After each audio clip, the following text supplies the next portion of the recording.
Répteis estamos começando agora, então, e os répteis são seres, tá, diferentes dos anfíbios. Lembra que eu tinha comentado com vocês que o anfíbio era um ser de transição entre a água e a terra. Já os répteis já são na terra, não tem mais adaptação, eles já estão completamente adaptados para o ambiente terrestre. Então, um réptilzinho adaptado, né, ao ambiente seco, tá? E é um carnívorozinho, se alimentando de formiguinha lá. O corpo dele o protege, inclusive, da picada de formiga, porque ele tem uma característica dos répteis que é ter a pele seca, já não respira pela pele, já tem um pulmão que vai fazer isso. Então esse pulmãozinho vai quebrar o galho dele lá, não precisa mais fazer respiração pela pele. Tá? Então vamos ver as características desses seres, dá para a gente ver qual é a diferença. Então, ó, definitivamente estão adaptados ao ambiente terrestre, tá? Não precisam mais da água, nem para reprodução. Ai, professor, mas nós não estamos falando do jacaré, sim, não é da tartaruga, sim, mas eles não vivem na água, sim. Mas então, é que eles fizeram o que a gente chama de uma evolução regressiva. Seres que saem da água vão para a terra, tá? E depois voltam para a água. Ah, da onde? Como é que você sabe disso? Porque eles têm que sair da água para reproduzir, imagine. Então eles se desenvolveram tão bem fora da água que agora eles não conseguem mais nem se reproduzir dentro da água. Como assim? Pode ver, a tartaruga bota ovo aonde? Na praia, seco. Jacaré está lá na água, mas faz o ninho na beira do rio. Ou seja, eles tiveram todo um desenvolvimento terrestre. Acabaram voltando para o meio aquático, tá? Depois, tá certo? Então, depois que eles já tinham se adaptado muito bem. Aí é aquele negócio da evolução, né? Alguns escolheram alguns hábitats, né? Alguns nichos ecológicos aonde tenderiam ou se conseguiriam o seu alimento com maior facilidade. Ó, pele seca e impermeável, igual a nossa.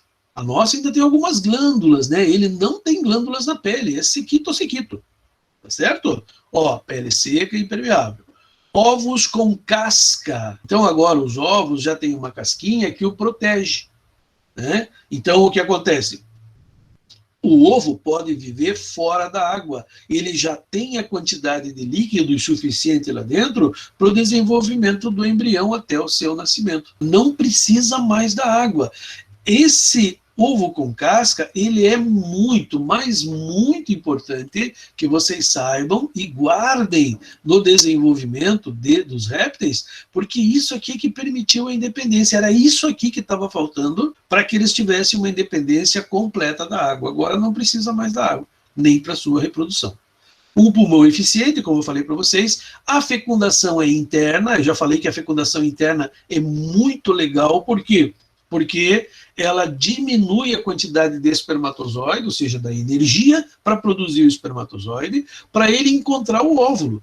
Colocando o espermatozoide dentro da fêmea, a fêmea tendo um caminho para o espermatozoide seguir e depois direcionar o óvulo, precisa de menos espermatozoide. A fêmea precisa de menos óvulo, porque ela vai ter quase 100% de certeza de que o espermatozoide vai fecundar aquele óvulo. Já o peixe, por exemplo, já a fecundação externa, né, uma grande quantidade de espermatozoides você perde. Os caras, onde que está o óvulo? Eu não sei, acho que está lá. Né? E o ovo estava aqui, perdeu, morreu. Então, o macho tem que produzir uma quantidade maior de espermatozoide. A fêmea uma quantidade maior de óvulos. E tudo isso é desperdício de energia. Já a fecundação interna, então, é o quê? É uma descoberta evolutiva para que o negócio fique mais fácil, para que a reprodução, então, né, aconteça de maneira mais garantida. Excreção desses seres, ácido úrico. Opa, aqui tem um porém, lembra? Ó? Qual é a substância mais tóxica que nós produzimos no nosso organismo? A amônia. Quem falou amônia acertou. Então, a amônia ela é a substância mais tóxica. Precisa ter o quê? Bastante água. Então precisa de muita água para isso acontecer. Tá? Seres terrestres não podem desperdiçar água, senão eles morrem. Então o que eles fazem? Eles tiveram duas opções. Ou vai produzir, lembram? A ureia, ou vai produzir ácido úrico. E aí você tem dois caminhos. O que você quer? Você quer produzir ácido úrico, né? Então você vai ter mais energia, porque você vai ter que transformar em ureia, aí a ureia ser transformada em ácido úrico, isso gasta energia. Tá? Você vai perder menos água. Ou você economiza na energia, né? Mas você vai perder na água, que é o nosso caso, a ureia. Nós economizamos energia, mas perdemos um pouco de água na hora da excreção. E aí, veja, a evolução fez dois caminhos. Um que faz isso e a outra que vai produzir lá. Então você vai ter detrimento, que é energia ou que por exemplo, economia de água. No caso aqui dos nossos amiguinhos, decidiram ácido úrico, a evolução, né? Eles não. Mas a evolução fez, não, é melhor ácido úrico mesmo perdendo um pouquinho de água. Certo? Então, veja, é uma questão evolutiva. Certo? Não tenho muito o que explicar por que os seres faziam isso e outros aquilo. As adaptações para a vida terrestre desse ser estão aqui, ó. A pele seca, tá? Recoberta por escamas ou placas, alguma coisa que dê resistência a essa pele. Nós temos os pulmões muito bem desenvolvidos. Aqui tem dois pulmões, mas também existe exceção, né? Às vezes é um pulmão só. No caso de algumas cobras, tem um pulmão e não dois. Tá? Mas que suprem a necessidade de oxigênio que esse ser precisa. Ovos com casca, também uma evolução da vida terrestre, já sabe, né? Guarda os líquidos lá dentro. E o ácido úrico, já não é mais amônia, né? Então pode ser ácido úrico como uma característica, uma adaptação à vida terrestre. Tranquilo? Beleza até aqui? Então olhe lá, hein? Isso aqui lembrando vocês, é extremamente importante. Tá? Lembram qual que é a diferença entre um animal peçonhento e um animal venenoso? Cuidado, vi isso no vestibular, daí me chamou a atenção. Então veja, um animal peçonhento é aquele que consegue injetar o veneno. Uma cobra, uma aranha são chamados de animais peçonhento, que tem peçonha, que tem estruturas para injetar o veneno. E simplesmente venenoso são como, por exemplo, a ranzinha que nós falamos hoje de manhã, que tem veneno no seu corpo, mas ela não consegue injetar esse veneno. Então é a diferença entre peçonhento e venenoso dentro da biologia. Né? Qual que é a diferença dos dois? Então só isso, né? Serpente normalmente é venenosa, é peçonhenta, tá? Enquanto que cobra é um termo mais geral, que pega as peçonhentas e as não peçonhentas. Mas nós vamos ver isso nessa aula, né? As cobras venenosas e não venenosas. Ok? Para frente. Olha aí, ó. Que mais como característica? Serem tetrápodas, terem, né, 4 apêndices locomotores, gnatostômata, mandíbula. Eu falei que depois peixes e todos os animais que nós vamos estudar até o final, todos eles são gnatostômatas, todos eles têm maxila. Psilotérmicos ou ectotérmicos, a temperatura do corpo varia conforme a temperatura do meio. Por isso você não encontra esses animais também vivendo nos polos. Você não vai ter lá uma cobra, né, do Ártico. A cobra do Ártico é a cobra mais venenosa. Pode ser, não existe. Né? Então, quem já viu uma dela morreu, só de olhar para ela. Né? Então, ninguém sabe que ela existe. Tá? Porque não tem. Se você levar a tua cobrinha de estimação, eu falei cobrinha, de estimação lá para a neve, a água dentro dela vai congelar. Por quê? Porque a temperatura interna é igual à externa. E aí a água dilatando vai romper as células, rompendo as células, o animal vai morrer. Então não tem. Tem no deserto tem. Ele consegue ter lá estruturas para fazer a transpiração, né, o excesso de calor. Mas para suportar o frio, não. Tá? E tanto que nas partes mais drásticas, que são o gelo, né, nós só encontramos mamíferos e aves, que são seres homeotérmicos, psilotérmicos não. Aí veja, nós temos agora os anexos embrionários. Lembra que até agora, o único anexo embrionário que eu falei para vocês foi vesícula vitelínica ou saco vitelínico, que era onde ele guarda a comida. Esse ser tem saco vitelínico também, que é onde ele guarda a comida, o alimento que ele vai usar durante todo o seu desenvolvimento. Inclusive, uma questão de vestibular, né, o tamanho do cérebro das aves é pequeno em relação ao dos mamíferos, justamente por causa do ovo. Não existe um lugar dentro do ovo para ter muita energia para formar um cérebro complicado. Agora, no nosso caso, que somos gerados dentro da barriga da mãe, nós recebemos muita energia, podemos fazer um cérebro bastante desenvolvido, os mamíferos em geral. Enquanto que as aves, enquanto que os répteis, aqui no caso, vão ter um cérebro pequenininho. Tanto que quando a gente usa aquele cérebro só de ataque e defesa, a gente chama um cérebro reptiliano, né? Um cérebro instintivo. Justamente porque esse vitelo, esse amarelo que você está vendo aqui, né? Da vesícula vitelínica, só dá até um certo ponto, depois não tem mais energia. Então ele tem que usar essa energia para formar o ser. Ele tem também outros anexos que vão aparecer pela primeira vez agora, hein? Então por isso cuidado, tá? Nós vamos ter o ânion. Tá? O âmnion vai formar o quê?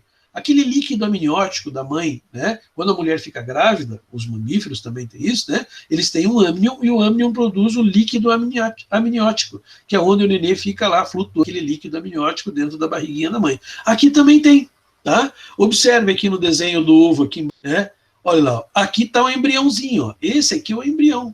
E tá vendo que tem um azulzinho em volta ali? Aquele azulzinho é o líquido, né, amniótico em volta do embrião, que serve para proteger o embrião de agentes físicos. Então o ovo pode dar uma roladinha, se não quebrar, o embrião não foi lesado.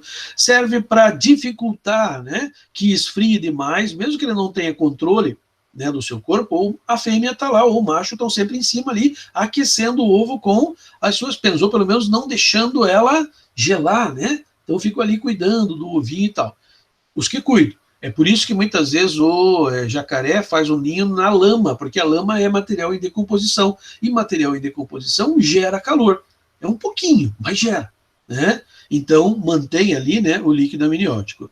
Nós temos o córion e a alantoide. A alantoide, tá, é literalmente uma sacolinha de descarte. Como assim sacolinha de descarte? É onde aquilo que foi metabolizado já e que não serviu mais é jogado fora. Ou seja, é como se fosse um saquinho onde você vai pôr o cocôzinho. Então o embriãozinho aqui está consumindo o material aqui, do amarelinho aqui embaixo.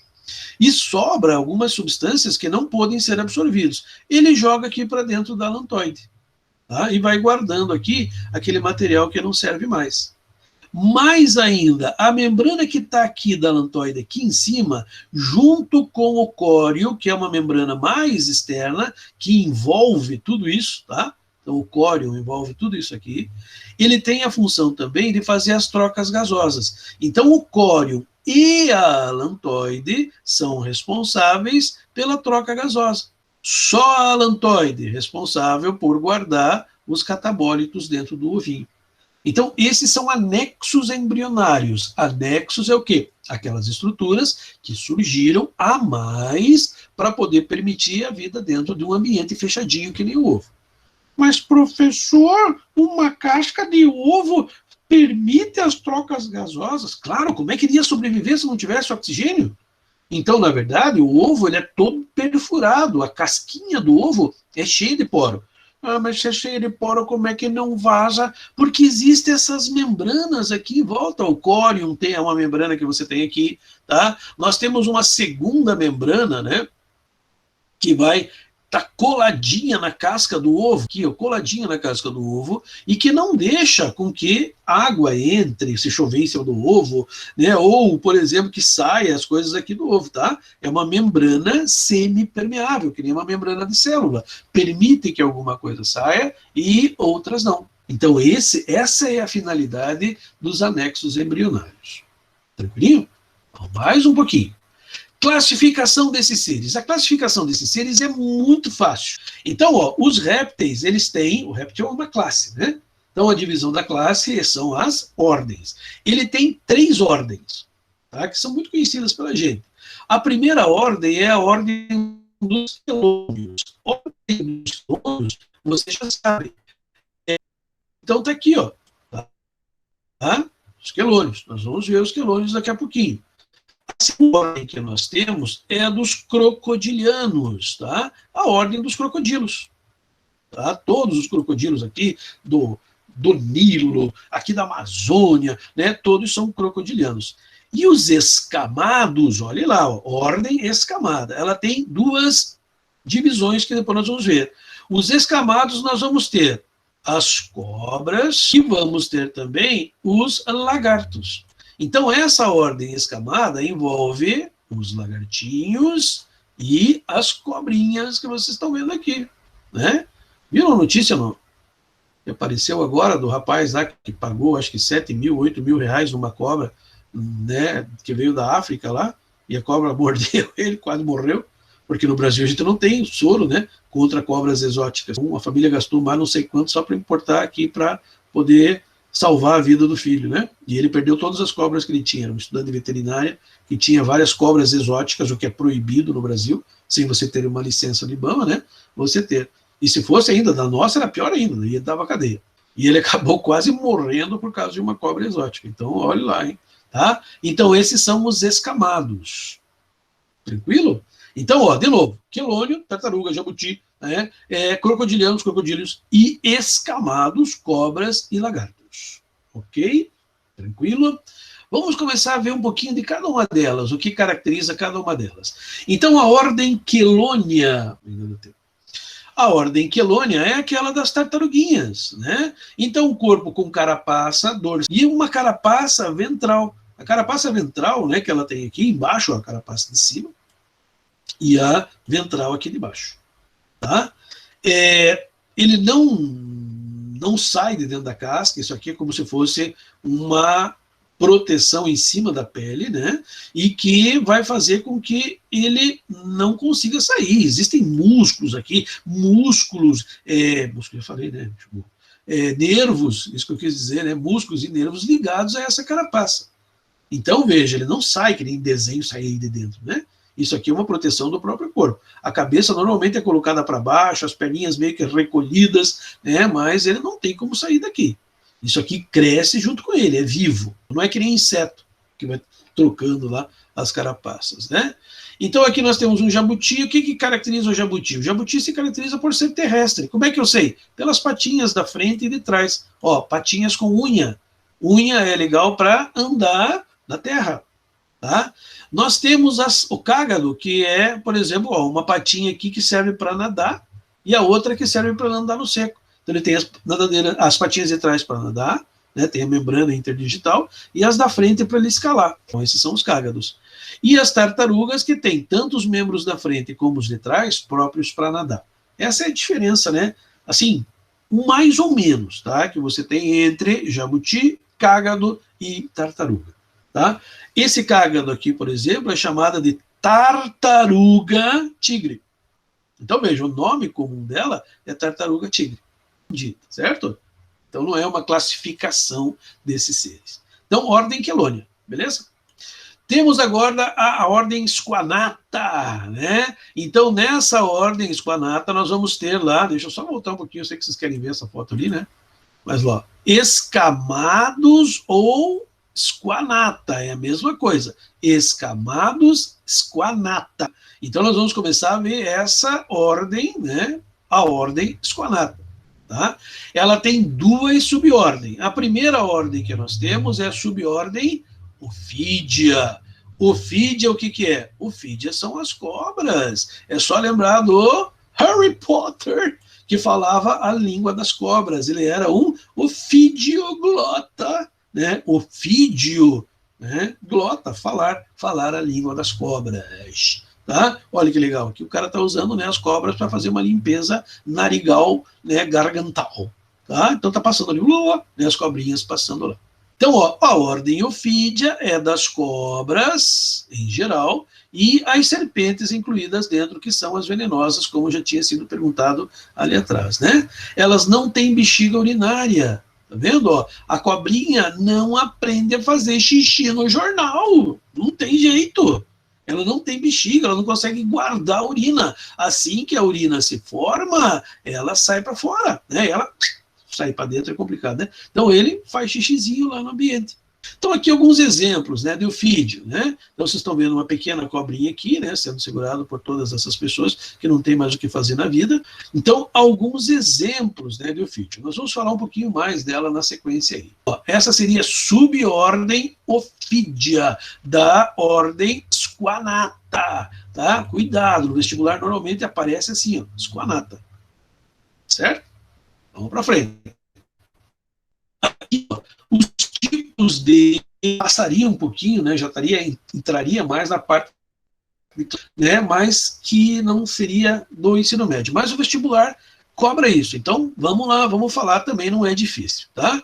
Então, nós temos 4 tipos de cobra. As áglifas, que é a mesma coisa que aglifodontes, é a mesma coisa, né? Só peguei a primeira palavrinha ali, áglifa, tá? Em que ela não tem dentes inoculadores de veneno. São as cobras que a gente diz não venenosas. São as cobras que não têm peçonha, mas elas mordem. E a marca da mordida de uma cobra áglifa é essa que vocês estão vendo aqui. Então vai ficar essa marquinha lá, né? Ela pode não ter veneno, mas ela não escova os dentes. Então, os dentes da cobrinha é cheio de bactéria. Se ela morder você, as chances disso aqui infeccionar é muito grande, mesmo não pondo em risco a tua vida. Aí nós temos um segundo tipo, que são as proteróglifas, que é essa que você está vendo aqui, né? As proteróglifas são aquelas que têm o dente, tá, inoculadores na parte da frente. Então vocês estão vendo aqui, ó, dentinho na parte da frente, e olhe como que é o dentinho dela na realidade. É um dentinho maciço que tem um cavadinho aqui no dente, ó, um cavadinho aqui, como se fosse um lugar por onde o veneno vai escorrer. As glândulas de veneno estão aqui em cima, né? Estão dentro aqui, protegidas. Quando ela morde, você pressiona a glândula de veneno e o veneno escorre por essa valetinha que tem ali, tá? E escorrendo pelaquela valetinha, ele vai entrar, né, no corte ou na picada que a cobra te deu. Exemplo de proteróglifas, nós temos a coral verdadeira. A coral verdadeira tem um dente na frente e inoculador de veneno. Nós podemos ter, por exemplo, as opistóglifas. Olha que legal as opistóglifas aqui, ó. O dente de veneno, inoculador de veneno, está lá atrás, ó. Ele tem um dente inoculador de veneno, mas não está na frente da boca, está atrás. Coisa mais estranha, está lá no fundo da boca. Tanto que a maioria das vezes, quando ela morde, ela não consegue injetar veneno. Então ela tem um dente lá atrás, ela consegue injetar o veneno quando ela mordeu, né? Aí avançou, quando ela avança em cima da presa, aí ela inocula o veneno, tá? Exemplo de opistógrafa, a falsa coral, tá? Então veja, a falsa coral, você não vai ver dente inoculador de veneno na frente. Então, aqui tem alguns mais exemplos, né? Mussuarana, cobra-cipó, moipé. Cobra-cipó é aquela que o cara tinha enfiado no nariz lá, tá? Uma cobra que vive pendurada nas árvores. E aí nós temos a mais preparada de todas, as solenóglifas. Tá? Na solenóglifa, olha o dentinho dela. O dentinho tem um buraquinho e uma saída lá embaixo.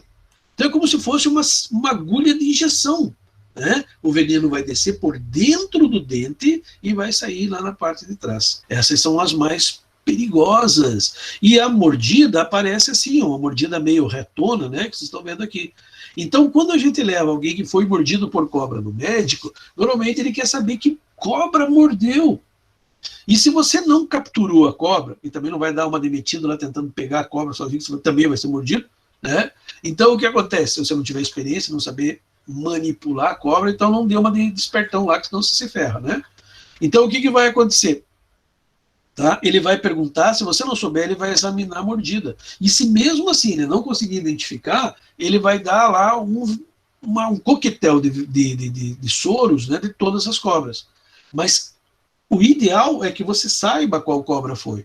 Então, se puder levar a cobra, ou se tiver alguém que entenda de cobra para falar para o médico qual foi a cobra que mordeu o cara, ele vai economizar muito tempo, né? Porque dependendo da cobra, o veneno, o soro, digo, contra o veneno, é específico. Então é mais fácil.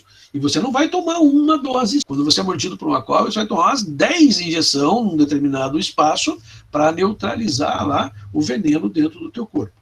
Dependendo da cobra, o tipo de veneno também é diferente.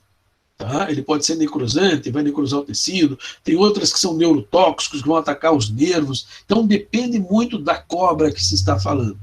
Então, isso é importante para o médico, para ele saber, para ele ter, né, a ideia de como vai fazer o tratamento, caso você seja mordido por uma desses animaizinhos. Tá? Cobra não é brinquedo. Se você não sabe manipular cobra, não se meta, porque você tem uma grande chance de ser mordido por ela. Tá? Mesmo que você já tenha até manipulado cobra, né, uma vez ou outra, peguei uma cobra lá, não sei aonde, uma vez, né, cuidado, aquela vez você levou sorte, na segunda vez você pode ser picado. E mesmo tomando soro, gente, você vai te incomodar bastante. Na sequência agora, nós temos a subordem Lacertilia. A subordem Lacertilia é a dos lagartos. Então aqui você está vendo alguns exemplos de lagartinho. Olhe como o lagarto é importante para nós. Olha o que ele tem na boca. Né? Então, ó, lagartixinha ali, ó, comendo aranha. Então, e não faz mal nenhum para a gente. Lagartixa não faz mal. Então, ela só faz bem para a gente. Se você tem uma lagartixa na tua casa, legal. Você não tem aranha marrom lá.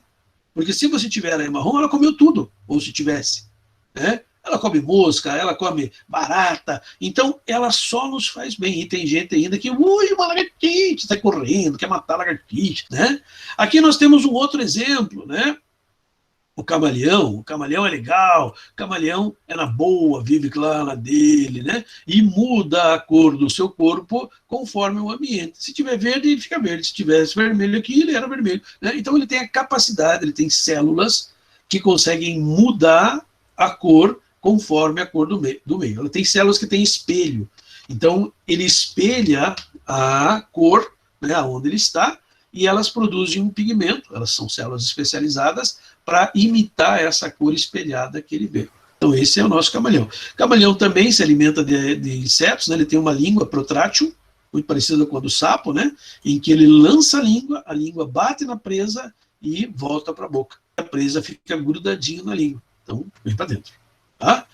Uma coisa interessante é que você tem, né, um lagarto, tá? Um lagartão aqui, tá? Esse é um lagarto que nós temos aqui na nossa região, tá? E tá aí, ó, lagartão, tá? As pernonas dele lá, uma língua que sente cheiro, né? Por isso que ele põe a língua para fora, consegue sentir cheiro, que nem da cobra, né? A cobra também, né? Então aquela tua amiga, né? Tô brincando. Mas a língua da cobra, na verdade, vai fazer o quê? Vai cheirar o ar. Quando entra na boca, tem um órgãozinho lá no céu da boca, chamado órgão de Jacobson, que sente o cheiro.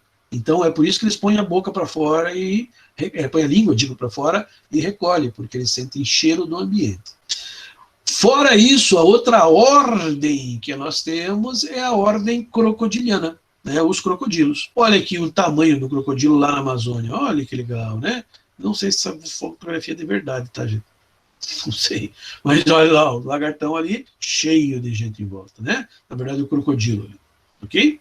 Então, tem dentes, né, fortes, uma grande maxila, vive na água, bota ovo, então aparecem os dentinhos lá, mesmo com ele com a boca fechada, tá? Então, o crocodilo. Por quê? Porque além do crocodilo, nós temos o jacaré, esse é o nosso, que tem na Amazônia. O jacaré, normalmente, com a boca fechada, não aparecem os dentinhos, tá? Então fica lá a boca fechada, os dentinhos desaparecem, que existe na África, mas mesmo assim ele pode arrancar uma perna, um braço de uma pessoa, né? Então ele é perigoso da mesma forma, tá? Existe também um que é pouco conhecido, que é o gavial. Oferece risco ao ser humano, ele não vem no ser humano, né? E ele não é assim uma mordida tão potente como dos outros lá, tá? E ele não gosta de sangue quente.